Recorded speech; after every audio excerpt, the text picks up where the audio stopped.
know someone or have someone in your life, or you directly are dealing with, let's just say, Alzheimer's dementia. So you know someone who's dealing with it close to you, or you personally are struggling. Let me just see a show of hands. How many people? Yeah, I'd be surprised if there wasn't more people. What about anxiety and depression? Anyone around you that you know, anyone that has anxiety? Yeah. What about attention deficit disorders or autism? Yeah. So when we look at these common neurological symptoms nowadays, the most important thing to know is that they are common, but they're not normal. And we shouldn't treat them as such, yet we often do. I hear a phrase a lot. It's the kind of the cop-out phrase. It's like, oh, it's just because I'm getting old, right? And so I just want to help dispel hopefully some myths for you guys tonight about the brain and what a healthy brain is and what a sick brain is, because there's a big difference between the two and how you can create a healthy brain and take charge of your health. Because if the brain goes, everything else goes. So this is all about the brain. We've got about 30-something slides to knock out. We should be able to do that in under an hour. So without further ado, you guys ready to get going? Let's get it. Okay, so the presentation tonight is going to be kind of intertwined between neurodevelopment and neurodegeneration, right? So I'm not going to necessarily separate population. I'm not going to talk about kids first and then adults later, because really when you look at the brain, it's all the same. The only thing that changes is time. The only thing that changes is the age. But, kids, for instance, they don't grow out of a certain health issue. They grow into another one. And so it goes from one symptom to another. It may represent itself as anxiety, but then that transfers into brain fog, and then memory lapse, and then another symptom. So, when we look at symptoms will come and go, but if the underlying issue is never addressed, those symptoms will change with as a person goes through life. So today is going to be kind of all-inclusive. We're going to give you some really practical things. So when you leave here tonight, you're going to learn more about your brain, hopefully in an hour, than you have in your entire life, and make it super practical. So tomorrow you can start living an intentional life to create a healthy brain. Okay? Who is here for themselves or a loved one specifically for neurodegeneration? By a show of hands.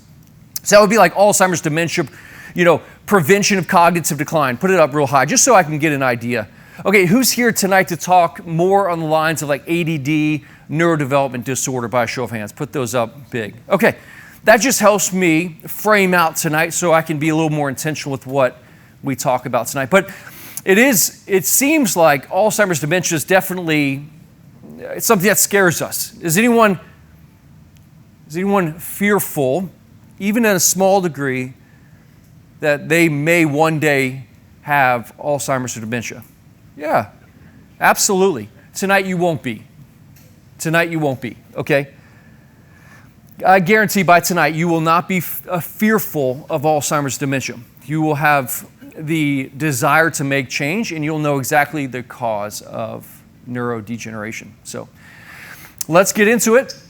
Let's talk about that brain health continuum I just mentioned. It is a progression where it can start off as ADHD. It can then turn into more. We go into anxiety and then brain fog, memory loss, and dementia. So they are different symptoms, but this is the same biology. It's the same roots issue happening in the brain, and we'll talk about those 6 root issues here in just a moment. There is a massive crisis when it comes to the brain. So what research shows that right now 1 in 31 kids will be diagnosed with some type of autistic spectrum disorder. We see it as almost like 1 in 10 kids, 1 in 11% of children diagnosed with ADHD. Now, when we look at Alzheimer's, it's 7 million, and it's projected to double in the next 25 years. So rates of neurodegeneration and neurological disorders are climbing every single day. So the questions we ask is why? Right? If genetics haven't changed since we've been on the earth, Human genetics haven't changed. Why? Why are we getting all of this increase, the significant increase of neurodegenerative conditions, or even just look at autism, for instance? Why has that blown up since, the 1980s? And, man, that could be some of it. We'll talk through that. We'll talk through infections. We'll talk through toxins. We'll talk through nutrition depletion. Talk through inflammation. We'll talk through head injuries. And listen, I mean, just full disclosure, none of my kids are vaccinated. But I'll tell you, there are kids who aren't vaccinated that have neurological symptoms like autism, ADD, and ADHD. So why those kids, right? Well, we'll talk through why it's not just the toxins in vaccines. It can also be the toxins in our environment. And honestly, there's one that's potentially even more dangerous now than ever before because of the accumulation of it. So when we look at Alzheimer's, it really starts, I always say this to patients, your brain health in your 70s is predicated on what you did to your brain in your 40s and 50s. So Alzheimer's dementia, neurodegeneration is not something that you happen chance wake up and it's there. It is a slow progression, and it's very slow. Like if you look at the root issue of how long that root issue has been there, we're talking it's been there for decades. For decades. And what we associate with a mild symptom like, oh, I'm just losing my memory. Oh, I'm just a little more imbalanced. I don't have as good balance anymore. It's fine. It's just because I'm getting old. Let me tell you, it isn't fine. And those are early warning signs that the brain is not healthy. So when we look at brain changes, they begin 20 to 30 years before symptoms will ever arise. 20 to 30 years. Then the core issues are things like we talk about at our workshops, insulin resistance, which is like diabetes of the brain. Has anyone ever heard of Alzheimer's being referred to as type 3 diabetes of the brain, just by a show of hands? It's a common AKA for certain conditions of the brain, because when the brain can't efficiently utilize energy from food, it goes into a resistant state, and then we're a little bit in trouble.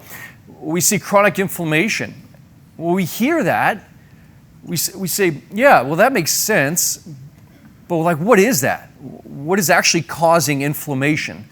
We'll get into it. We'll talk about hormonal decline.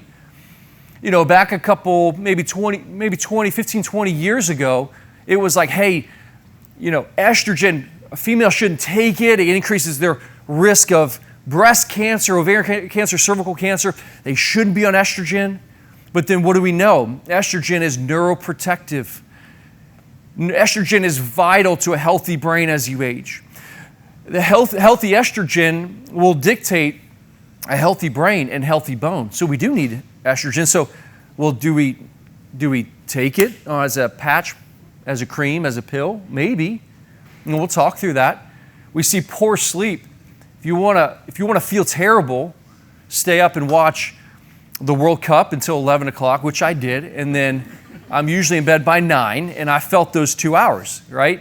Well, you accumulate that over the course of days and weeks and years, and we have a sleep apnea situation where we're not oxygenating at night, we're not getting deep restful sleep, we're not restoring at night, and now we have a recipe for disaster. And toxicity is for sure a concern. Memory loss, it is the final chapter in the book, but it is not the first one. There are numerous chapters before we get to the conclusion of Alzheimer's and dementia. So let's look at a guy. His name is Dr. Bredesen, and his model he wrote a book called Recode. And I use a lot of his stuff tonight because it's really practical, and you can go home and get his book.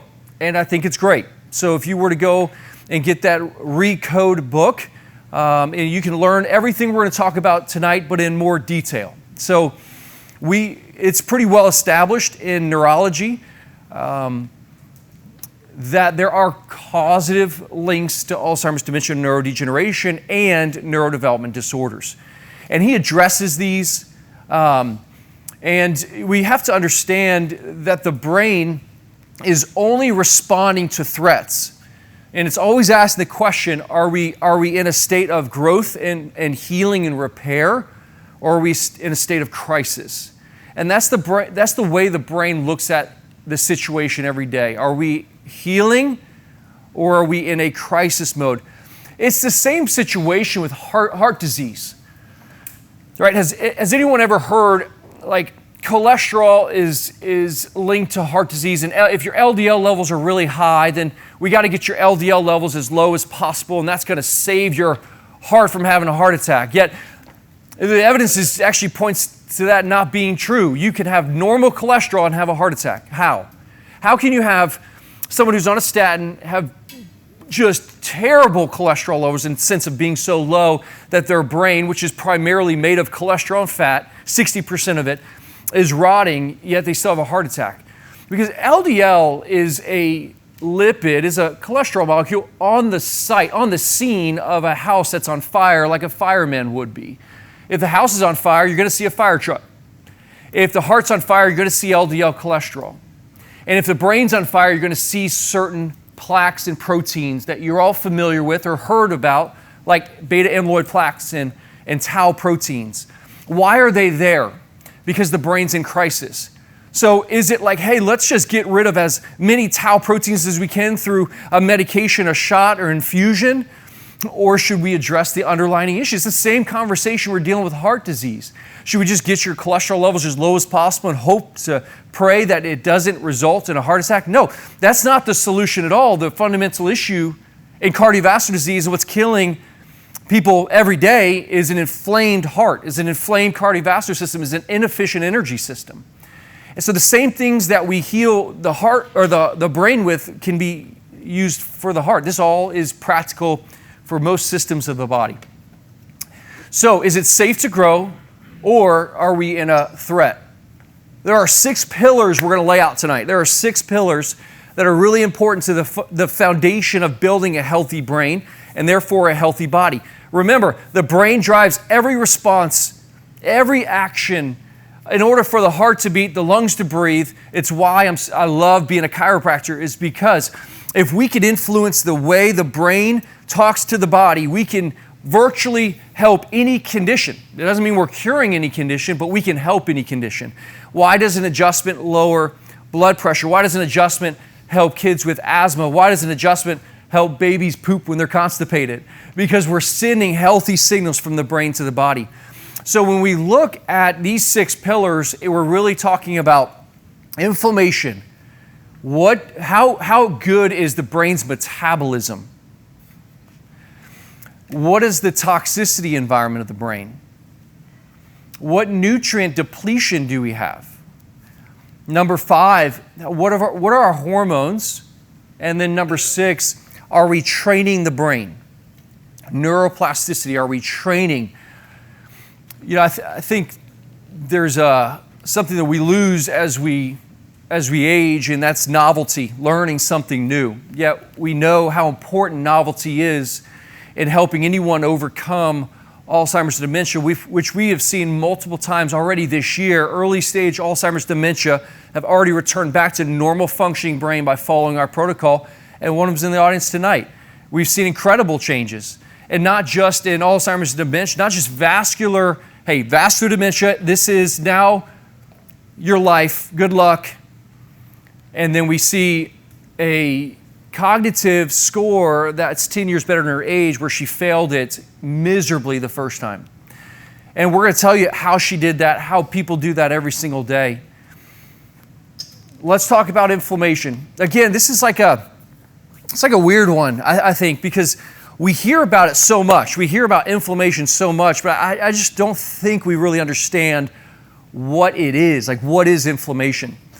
So when we talk about neuroinflammation, this is an inflamed brain, a brain that's on fire, okay? And we can get into the science of what specific molecules are elevated in this situation, but let's just keep it a little bit simpler and just talk about the effects of neuroinflammation. And the effects are, when the brain is on fire, the neurons of the brain are damaged. So inflammation is a killer to the actual brain cells. It also disrupts neurotransmitters. So when the nerve cells are damaged, there's a part of the nerve cell that spits out hormones to another nerve cell. We call those neurotransmitters. And that starts to get injured. And when that gets injured, then we don't get that proper signaling. And a lot of times that results in anxiety and depression, panic attacks, and sleep disturbances. When we see high levels of inflammation, it is always associated with a more rapidly aging brain. Inflammation in any part of the body will accelerate cell turnover, which I always explain aging like this. Aging is like making a copy of a copy, but you only have a certain amount of copies to make.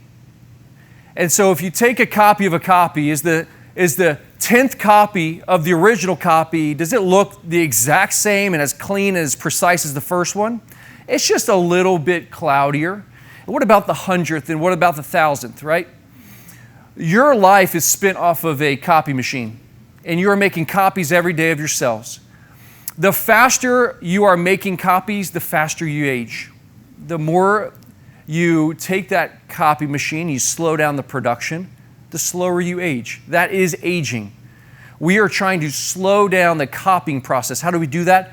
We make sure cells are healthy and stay alive as long as possible, and we don't have to keep making copies of copies. And obviously, with neuroinflammation, we do get that increase in cognitive decline. What are the sources? So this is where it's like, okay, you said it. You said there's inflammation in the brain, but what are the sources of that inflammation? And so a couple of the sources are things like food sensitivities. When we run an Alzheimer's panel, one of the big food proteins that is very reactive to brain tissue. So what do I mean by this? If you were was anyone at our immune system, autoimmunity conversation gut workshop? The gut workshop was just recently, yeah. We talked about autoimmunity.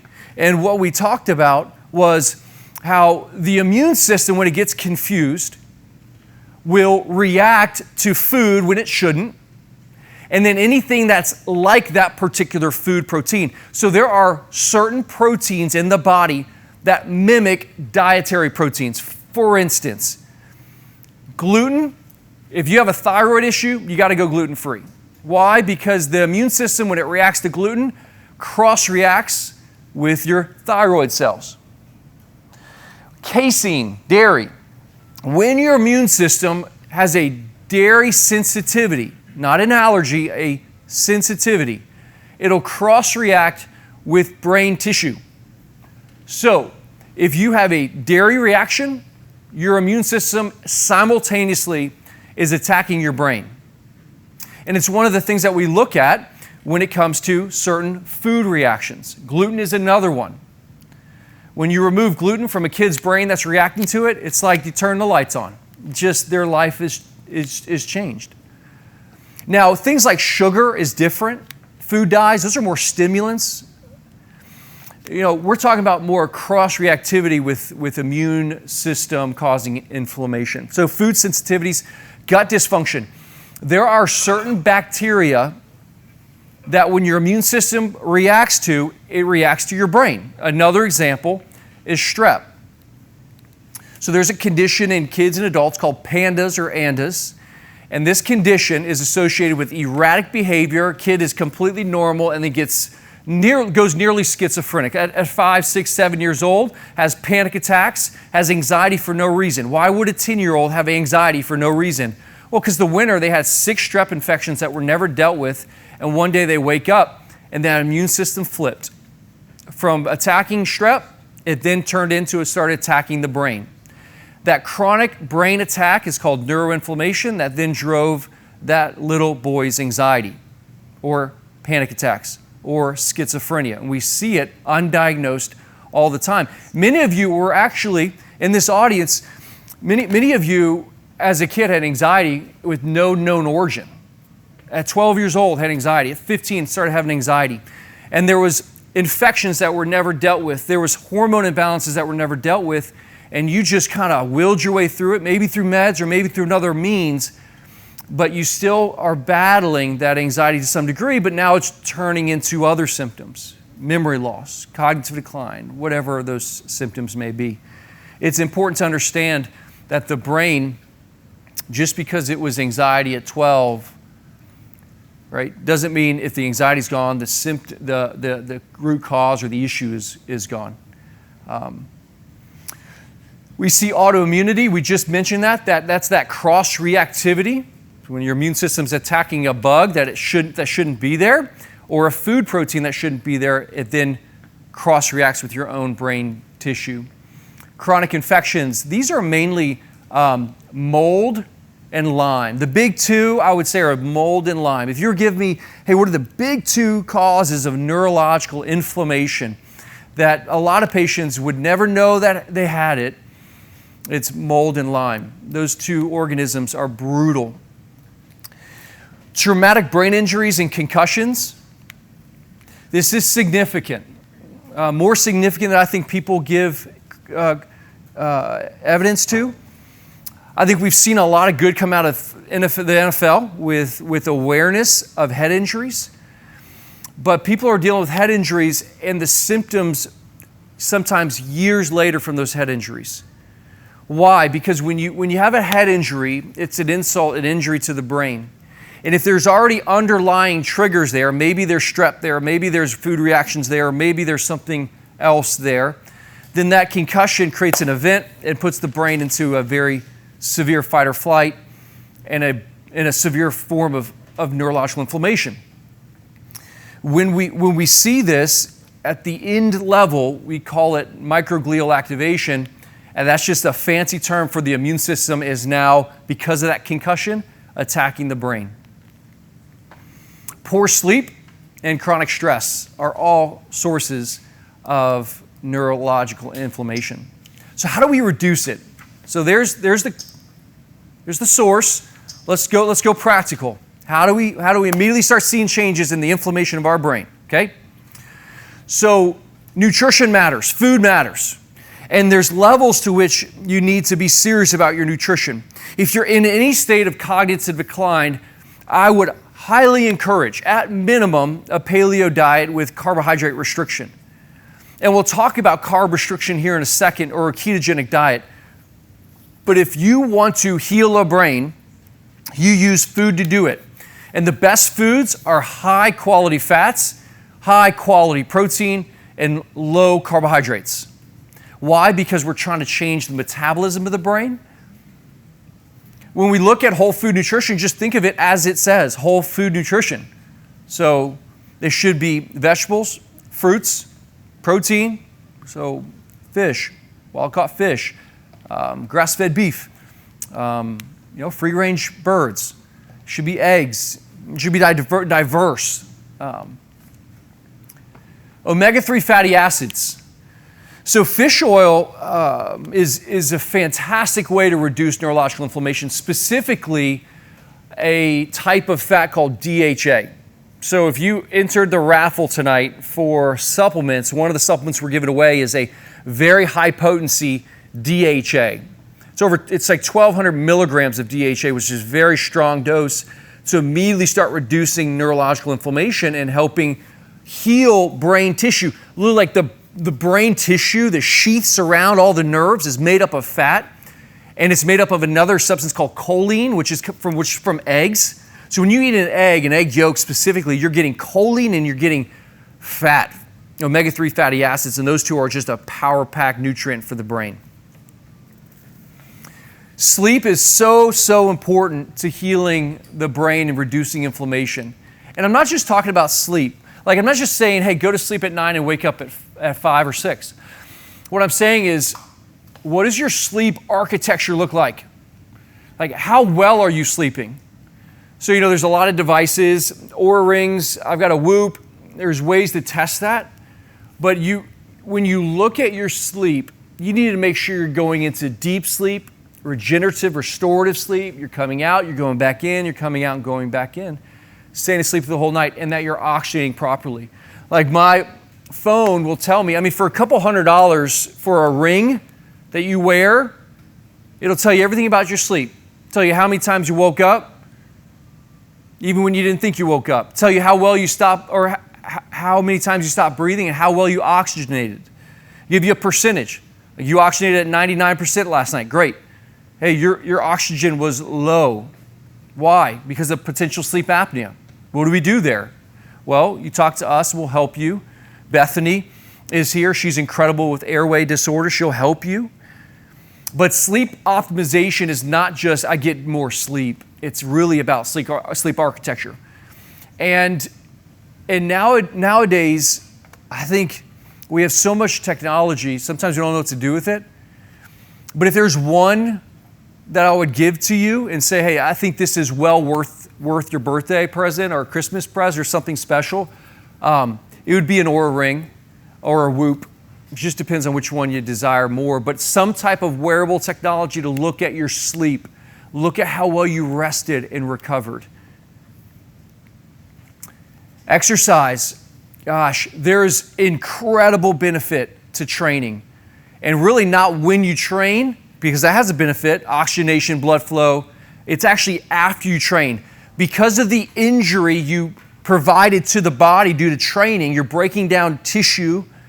Your body goes through this massive repair mechanism and releases all these growth factors that don't just help your muscles repair, actually help your brain repair. Stronger people live longer. The more muscle you have, the longer you'll live. VO2 max. The better you are at endurance and running, and we call that the VO2 max, your oxygen, your ability to carry oxygen throughout the body is essential at longevity. Those are the big two when it comes to exercise. I love yoga. I love stretching.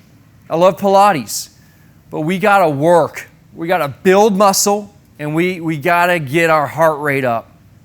We got to build muscle. We got to hurt a little bit. When we hurt in the gym a little bit, you guys hurt yourselves so much in that CrossFit. I mean, you guys are still CrossFitting. You should be walking out in that parking lot all bent over. Absolutely. Well, he's going to live longer. You may have a knee injury, a little bit of hip injury. And that's what I tell people. I'd rather you get a joint injury in the gym than sacrifice your brain and your heart by sitting on the couch. When you look at the gut, healing the gut, if you have digestive symptoms, you have brain symptoms. If you have digestive symptoms, you have brain symptoms. Why? Here's what's wild. The lining of the gut, so that barrier, we call it the gut barrier. Most people, when it's broken down, hear this term, leaky gut or leaky gut syndrome. Anyone heard that term before, leaky gut syndrome? Okay. That barrier, crazy, is identical to the blood-brain barrier. Identical. It's the same structure. So when you have a leaky gut, you have a leaky brain.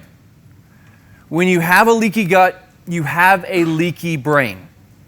Healing the gut barrier, how do you do that? We'll talk about that in a second, but things like zinc, colostrum, fermented foods, fiber, healthy beneficial bacteria, fat-soluble vitamins. When you do all of that, guess what else heals your blood-brain barrier? And before healing the brain, you always have to heal the gut. And one of the cool things that we've implemented in this practice is a medical laser. It's a class 4 medical laser. And it's the science on it's incredible because this laser, most people are familiar with red light, right? You see all these red light devices. You're like, is that good? Is that good for me? Should I use that? And you're like seeing people stand maybe a couple feet away. And let me just tell you, it's doing nothing. Like that's actually doing absolutely nothing. So let me help you. If you have a red light, okay, you have to literally like put it on your body. And red only penetrates like that far in the body. So it's really just for the skin. So if you want to heal your skin, reduce inflammation of the skin, red light's going to be great.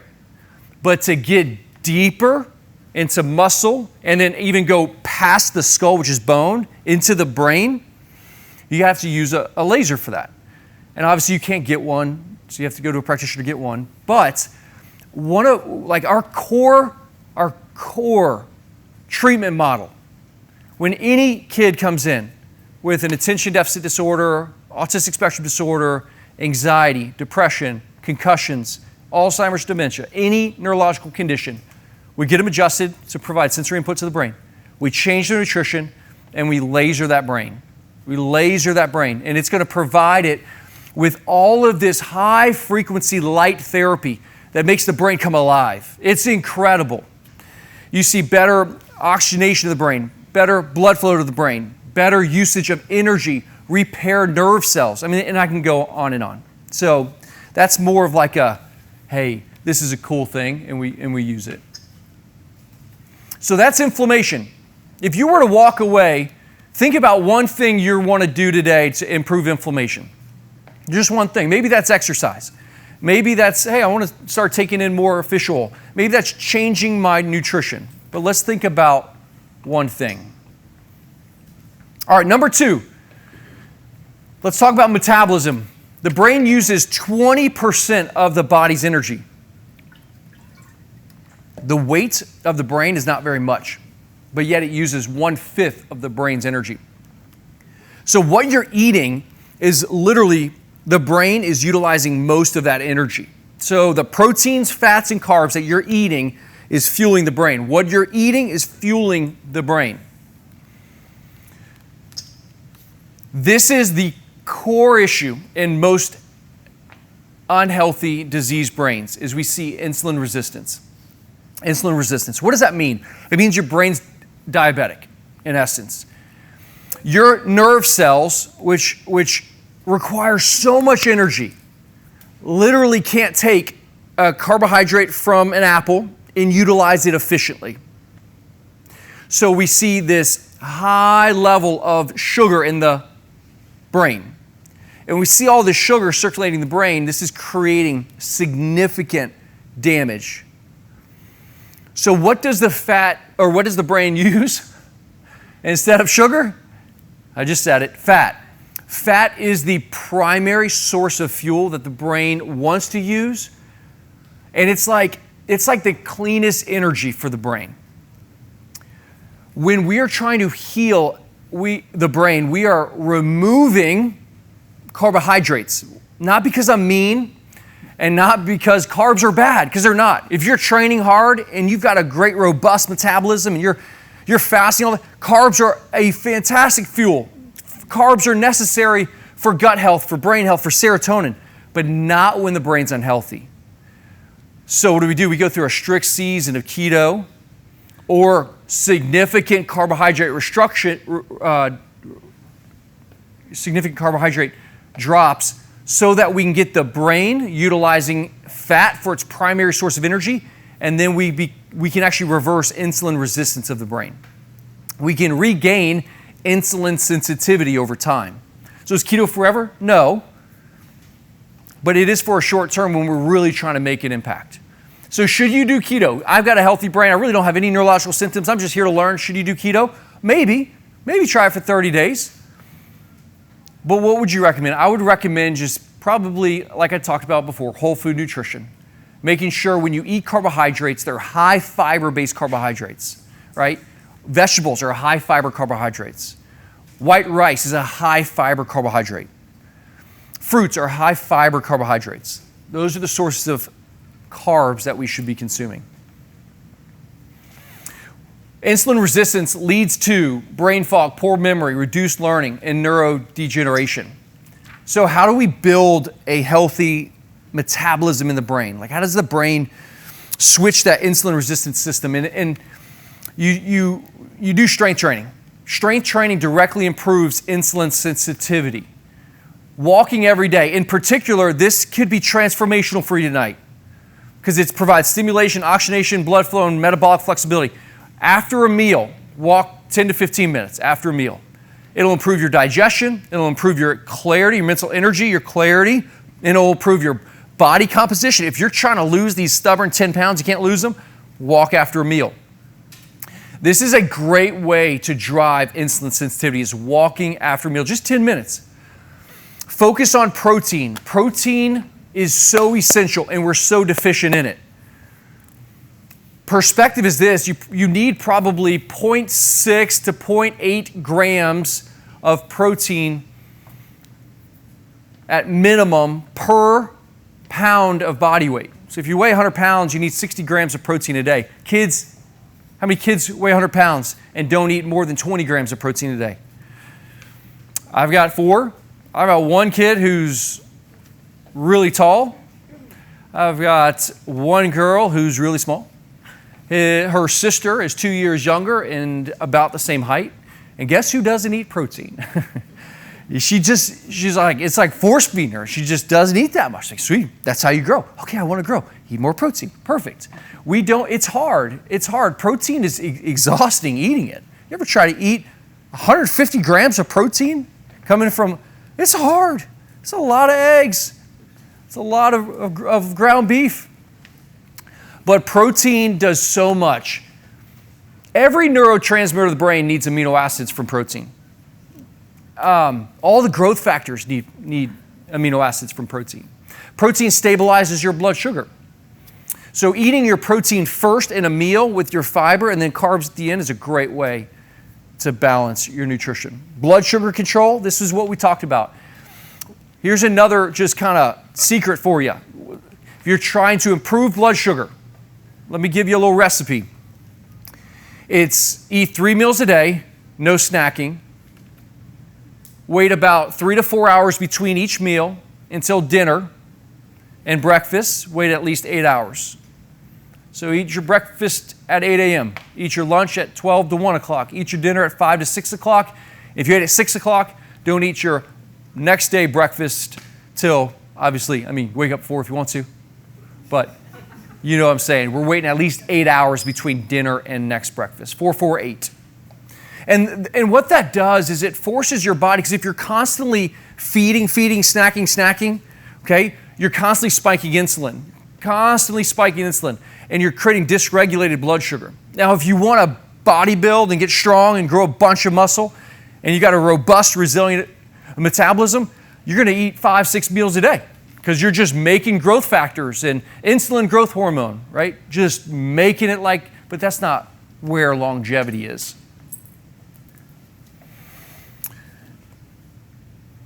If you're trying to make a change and you're in trouble, or your friend or family member's in trouble, they're in trouble. Like their brain, we're seeing cognitive decline. We're seeing balance issues. Ketogenic. That's an incredible recipe for success for the brain. All right, number 3, toxicity. The toxic brain. These are the modern threats today. Mold. Mold is a big one. How do you know you have mold? Go to vcstest.com, V as in Victor, cstest.com. Take the online screening. If you fail it, you probably have mold or Lyme. It's free. Heavy metals, which one are the big 2? Well, mercury is a big one. Mercury is a big one. Lead is another big one. How do you get it? Well, someone mentioned earlier, vaccines was a big source, flu shots, and some of your generations in here, amalgam fillings. So all those black fillings, they were silver, but they're black, and then they get silver again by getting polished, and it releases all that mercury. That's your amalgams. Okay, that's a source of mercury. A big cause of Parkinson's and tremors. Pesticides are known to create neurological inflammation. Plastics now account for 0.5% of brain weight. 0.5% of brain weight. When they study Alzheimer's and dementia neurodegeneration patients, there was statistically significant, and I don't know what the significant number was, but there was a significant amount more of plastics in those brains. Currently, it's estimated that our brains, if you're not detoxing well, that 0.5%, what does that look like? If you have a plastic spoon, plasticware, that spoon, the weight of that spoon, I think it's 7 grams. That's the amount of plastic in your brain right now, especially, if we're not detoxing it. But we'll talk about those strategies. Mold and Lyme were the big infections that we see in toxicity. And so, in kids, any of these, they do get a vaccine, and all of a sudden we start seeing behavioral concerns, ADHD. Or we do get infections, so we start seeing brain fog and fatigue, or we start seeing memory decline. And so I put down these strategies Say, okay, how are we going to detox our environment? It's going to be simple. Why is protein and fiber back up there in nutrition? Because protein makes amino acids. In order for you to have the liver to detox, you need those amino acids. Fiber literally binds toxins in the gut. So when you consume fiber, it takes toxins in the gut, binds them, and then you obviously excrete them. Clean water and clean air. So just like we do a HEPA filter in our house, and this is a mandatory. Okay, so if you're making like a checklist, mandatory reverse osmosis water, especially in Knoxville. Okay. Sweating. So one of the best ways to detox is sweating. I'm going to tell you a strategy here in a second, but sweating, if you're not sweating, and I see this a lot, people that can't sweat, they have detoxification issues. So I prescribe sauna to them, and they get in a sauna, like, I was so hot, but I couldn't even sweat, couldn't even break a sweat. And they're overheating, their body's literally overheating. So, I obviously tell them, get out, there's a certain prescription to it, but then they start sweating. And that's a breakthrough in their detox systems. Movement, like rebounding and walking. And then glutathione is probably my favorite supplement to take for detoxification. Let's talk about this. Does anyone use a sauna on a regular basis? And at regular, I'd say at least 3 times a week by a show of hands. Anyone? 1, 2, 3, 4. Okay.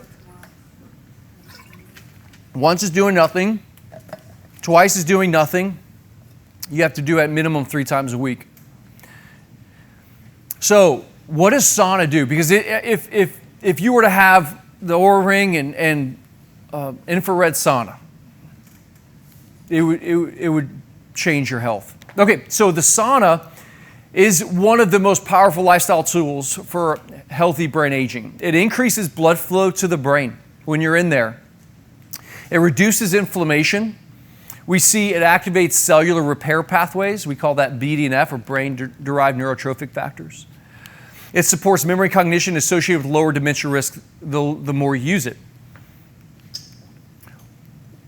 What we see is that when we are exposed to heat, this creates what we call a hormetic response. Small doses of stress create stronger brains. Hormesis. So let's talk about it. We see increased blood flow, increased oxygen delivery, increased brain resilience, increased cellular repair, decreased inflammation, decreased oxidative stress. When you look at finished studies where most of the saunas are done, we see studies that show like 2,300 adults followed for 20 years of their life, where they did 4 to 7 sauna sessions per week, 63% lower rate of sudden cardiovascular death, 50% lower cardiovascular mortality, 40% lower all-cause mortality, and significantly lower dementia risk. And the reality of this is true, the more is better. More is better, and some is not enough. More is better, and some is not enough. Do you have a question? Yeah, go ahead. You go. So those are finished saunas. Infrared saunas get like 40 degrees less than that. That's right. What's the prescription? Same prescription.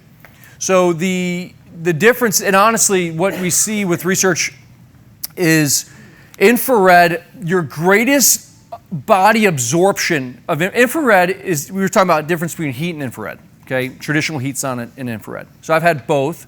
Right now I've got my barrel heat sauna because it's just it's more of like a chill vibe. And you got, put water on the coals, and it's just fun. And so but that thing gets up to like 200. I mean, it's hot. It's hot. I have my little cap on so I don't burn the rest of my hair that's left. And so that is 200 degrees. Research shows for infrared, your greatest absorption of infrared is 120 to 140 degrees. 120, you don't need it 150, you don't need it 160, and a lot of them can only go above 160 because that wavelength is absorbed internally and heats you from inside out, okay? The same prescription though, 4 to 7, because it's doing the same mechanism, it's just at a lower heat. For how long? 20 minutes.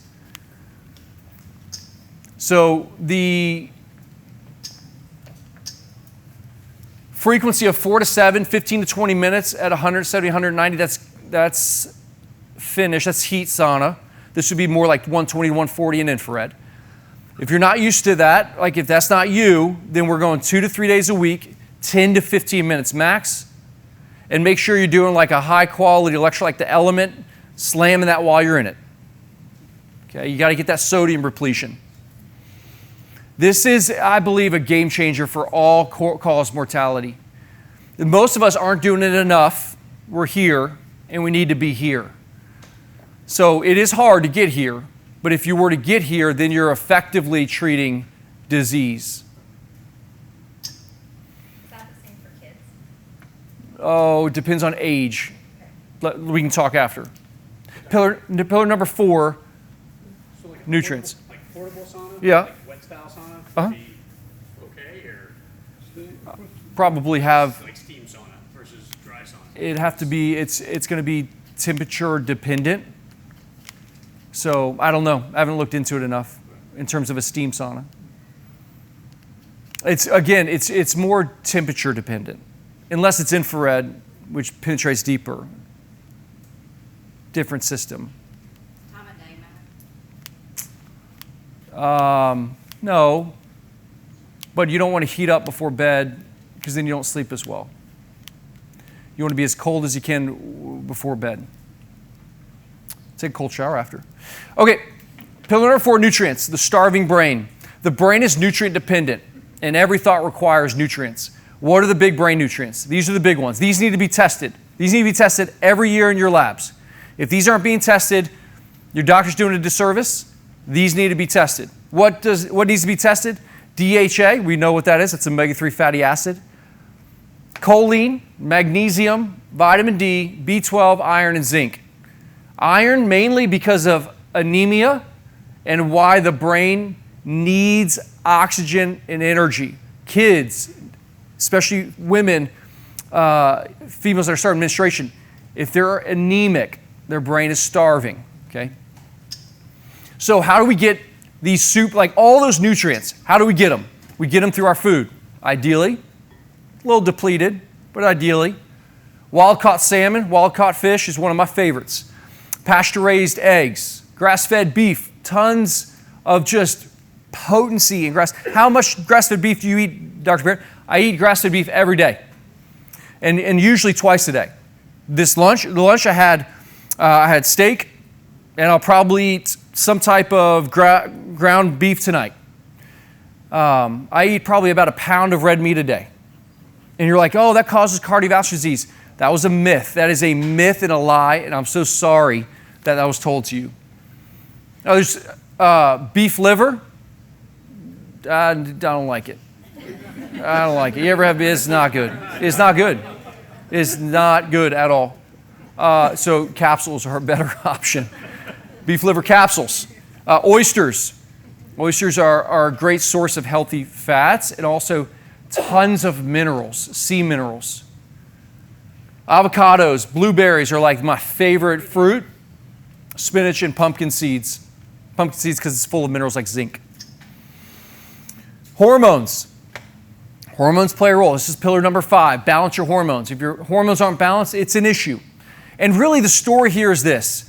You don't know unless you test. You got to test your hormones. And so I can go on about each hormone and what they all do, but the reality is you got to know where you're at. You got to test. You got to optimize your hormones, and you're going to live longer. You don't have to be scared of hormone. This is the summary of this. You don't have to be scared of hormone replacement. I'm going to say every person, if they're trying to increase longevity and live a healthier life, will be on hormones one day. Should be on hormones one day. That is a 99.9% statement. There are some I don't believe should, but that is very, very, very rare instances. Because when your hormones are balanced, it's mood, it's energy, it's repair, it's sleep, it's motivation, it's dopamine, energy. And you know, the big ones are estrogen, progesterone, testosterone, your thyroid. We got to look at functionally, not 0.5 to 5 TSH. It's got to be below 2, 1 to 2. Cortisol has to be balanced. It tells us your adrenals are healthy. And so test your hormones. Test your hormones. But how do we support it? the stuff we've been talking about, sleep, strength training, protein intake, and getting that fat off. How do we get that fat off? Exercise. Yeah, exercise. Do that walk, that 10-minute walk after meals. There is a reality of calories in, calories out. The more you move, more than likely, the more fat will come off the body. That is true to an extent. There are other reasons why that may not happen, but that is true for most. And the last pillar, we've got to be learning. We have to be learning. We learn through movement. So I played pickleball for the first time this weekend. That was fun. I don't have time for pickleball in the sense I don't make time because I enjoy other recreational activities. But we did it as a family. It's awesome. Learn pickleball. Learn dance. Learn how to play the piano. You guys are dancing all the time. That's amazing for your brain health. So we have to make sure that we're challenging our brain, we're challenging our memory, we're challenging our movement. If we're not, there's studies that literally say if you can hold this for over a minute, you live longer. So just balance is so important. It is true, you use it or lose it. And whether it's learning, reading, balance, coordination, photography, learning, challenging the brain is so important. And when we do learn through movement, we get a lot of other benefits. So if you were to learn, but you learn through an exercise or a sport, pick up tennis, pickleball, golf, something. We get brain-derived neurotrope. We get better blood flow, our mood changer. We get insulin sensitive. And so we can kind of knock out two birds with one stone. Most of you are under chiropractic care. And so, this is one of my favorite things to talk about because if you get adjusted, you will live longer. You will adapt better. There's just truth to the spine because being healthy, the spine is the greatest influence to input to the brain. If you're trying to change the brain, you have to change the input. And the most amount of input comes from the spine. When we make adjustments to your spine, this is just reinforcing the good habits you're doing, right? So let me just reinforce it for you. When you're making those adjustments to your spine or to, little man who's a month old, you are helping encourage neurological development, neurological resiliency, neurological adaptations. The brain depends on that sensory input. And so you see, when there's a spine that's healthy, we get better balance. We get better vision. We get better movement.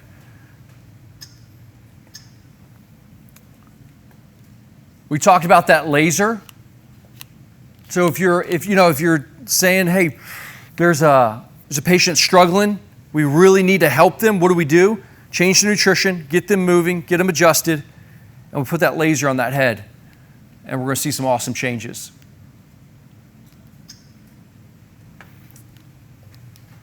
For all the moms, we crushed this because we started at 6:10, so the team was telling me, you got 5 minutes. We crushed it. Thank you for keeping me on track. But hey, if moms and parents out there, you want to raise healthy kids, these are the things that we want to do. These are the brain builders. These are your brain builders. We want to prioritize protein for their breakfast. Prioritize protein for the breakfast. And that could be 3 pieces of turkey bacon, some grass-fed like Greek yogurt, some blueberries, and boom, we got a great start to their day. A couple eggs. You can be creative, but we want to really try to prioritize breakfast. If you want to lose weight, consume protein within 30 to 60 minutes of waking up. Not a protein shake, because that's like carbs to the body. That's so rapidly absorbing. We want slow digesting protein. Get your kids on a DHA supplement. Get your kids on a DHA supplement. We have you're not going to give like a month-old because their tummies, they're getting it from you. But once they wean, if you even look at formulas, DHA's in it. But as soon as they wean, we want to start putting some DHA on foods. Like we'd put on like their eggs or on their beef on top. They got to get good sleep, quality sleep. Hang on one sec. And we know it. You know, most of us are like, kids are on devices way too much. Yes, they are. So they need to be outside. They need to be exploring. They need to be seeing the sun. They need to get wild and sweat and roll and get injured. And those things are good. They build resiliency.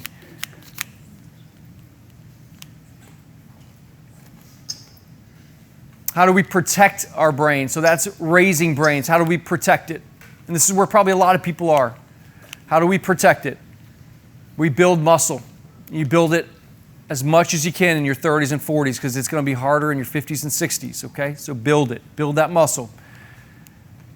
Let's create a metabolic shift. Let's shift from being so carb dependent and snacking to 3 meals a day, solid protein intake. Let's get some good quality sleep. I know that's hard when you start having kids. That's where power naps come in. I'm the king of a power nap. I can go to sleep and wake up without an alarm in 19 to 20 minutes. It's like clockwork every day. Power naps, they are, actually research shows in sleep-deprived brains how power naps make up the loss of time, like hours of time. Power naps are cool. Hormones, start optimizing them now before they get crazy. Get your thyroid looked at, get your testosterone levels optimized, males, get your estrogen, progesterone. Ladies, the biggest issue is too much estrogen relative to your progesterone. Get that second half of that cycle healthy, that progesterone luteal phase. Keep it healthy as long as you can because it will preserve you. It will preserve your bone mass, muscle mass, and brain health long term. Get adjusted. So I'm gonna leave you with this. I think this is it. This is it. I told you before, like you can go home and start to do all these things, and I think you should pick a couple that you should like really stick out to you. Maybe it's walking after every meal. Maybe it's consuming more specific types of food. Maybe it's supplementing with omega-3 fatty acids or a certain nutrient. But you can't grow what you don't measure. You can't get better what you don't measure. So it is important that in today's society, we have access to look at biomarkers in our bodies more than ever before. And we don't have to go to a doctor to do it, which is even better. So in my opinion, here's what I would do. I'm going to give you something that I think is going to be super practical. I have no affiliation with the company. I wish I did because they're blowing up. But there is a company from Dr. Mark Hyman called Function Health. And if you set up an account with Function Health for $365 a year, for $1 a day, you get 160 biomarkers. 160 biomarkers. Every nutrient, every marker that I ever test in the office that I would want to test on a patient that usually runs $2,000 to $3,000 worth of labs, is $365, and you get 2 per year. But what's great is if you are concerned about Alzheimer's and dementia risk, you can test that. You can test that. You don't have to book a neurology appointment 6 months from now and make up a bunch of symptoms that you might be having just to get into there and potentially run a panel, but they usually won't. And then you're just having a terrible conversation about medications. Let me help you. Get some data. For $365, you can get a ton of data. Go do some Function Health labs. You'll get everything you could ever want, all your hormones checked, but under the brain section, you can add on the Alzheimer's. It looks at your genetics because there are genetic risk factors. Genetics is like the bullet in the gun. Lifestyle is pulling the trigger. The bullet can be loaded. You can have genetic risk factors. You don't have to pull the trigger though. You pull the trigger with lifestyle. But it's good to know your genetic risk. So you can look at that. You can look at tau protein. You can see what that marker is. You can look at food reactions. I mean, the data there is so incredible. And you have access to it. You don't need a doctor. You probably need a doctor to read it. I would suggest that. So you could come to us and we'll help you interpret the data because it's a lot of data and it's hard to process where to actually do and where to start. But if you sometime in the next few months want to make an investment in your health, that would be my top recommendation. Get some data, know where your nutrients are at, look at your omega-3 status, see what your B12 is, see if you're iron anemic, see what your vitamin D levels are. Because there's no way to improve these by just randomly supplementing. Like, what if your vitamin D levels are normal? What if you have plenty of omega-3 fatty acids? Then you're just wasting money or even over supplementing. So just be intentional there. You'll save money in the long run. And then take something from a lifestyle. So that's the assess portion. You want to assess and then do something tomorrow. Maybe it's run those labs. Maybe it's walk after a meal. Maybe it's sign up. If you're not under chiropractic care, I think we're doing free new patient appointments. If you're not a chiropractic patient, free new patient appointments if you book those tonight. We've got raffles to give away. We're here to help. Let us know how we can serve. I think it's raffle time. Let's do it. I'll let you guys take over the raffles. Get your tickets out. Good thing you stayed.